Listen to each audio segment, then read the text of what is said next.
Sa loob ng 10 sunod-sunod na taon, isang bullfrog lang ang binibili ng isang lalaki tuwing namamalengke. Dahil isa siyang pipi at bingi, hindi na nakipagtalo sa kanya ang tindera. Pero ang mga binibili niyang bullfrog, hindi niya kailanman kinain. Sa halip, ipinapakain niya ang laman nito sa isang makamandag na ahas.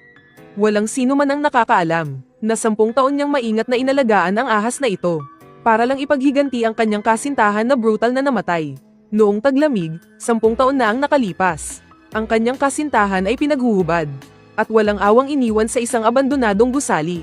Natuklasan ng mga pulis, nasa may bandang balagat ng babae. May mga sugat na tumagos dulot ng isang kawit.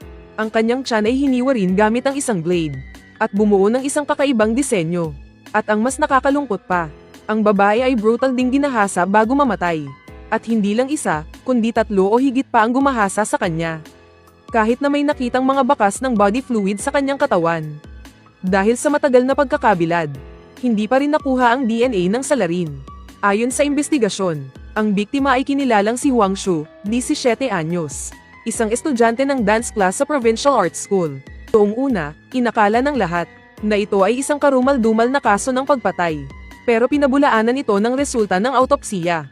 Sa loob ng ilong at lalamunan ng babae, may mga bakas na iniwan ng pagkakadiin ng isang bagay. Ito ay nagpapahiwatig na namatay siya dahil sa suffocation. Ngunit nakitaan din ng bakas ng pestisidyo ang kanyang sikmura. At ang pag-inom ng pestisidyo ay karaniwang senyales ng pagpapakamatay. Sa ngayon, hindi pa matukoy kung ang babae ay pinatay o nagpakamatay. Bukod pa rito, sa kanyang sugat sa balagat, hindi lang dugo ng isa pang lalaki ang nakita, kundi nakakuha rin sila ng kaunting dugo ng baboy. Dugo ng tao na may kahalong dugo ng baboy. Napakakakaiba talaga ng kasong ito. Ang mga pulis na walang ideya kung paano lulutasin ang kaso, ay nagpatuloy na lang sa paghahanap ng mga clues sa crime scene. Habang iniimbestigahan ang background ng biktima na si Huang Shu, lumalabas na, noong bata pa si Huang Shu, naghiwalay ang mga magulang niya.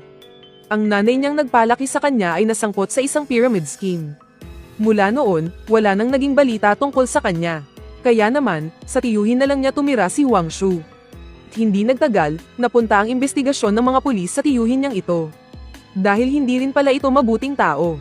Hindi lang siya sag-apa sa sugal. Ginawa pa niyang kasangkapan sa pagkakakitaan si Huang Shu.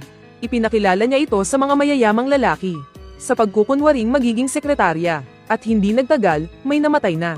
Hindi na naglakas loob pang maglihim ang tiyuhin. Agad niyang sinabi na Yin Peng ang pangalan ng mayamang lalaki. Kaya naman, pinuntahan agad ni Captain Feng ang lalaki. Dapat sana'y pangunahing sospek si Yin Peng sa kasong ito. Pero sa mismong araw ng pagkamatay ni Huang Shu, nasa business trip pala siya sa ibang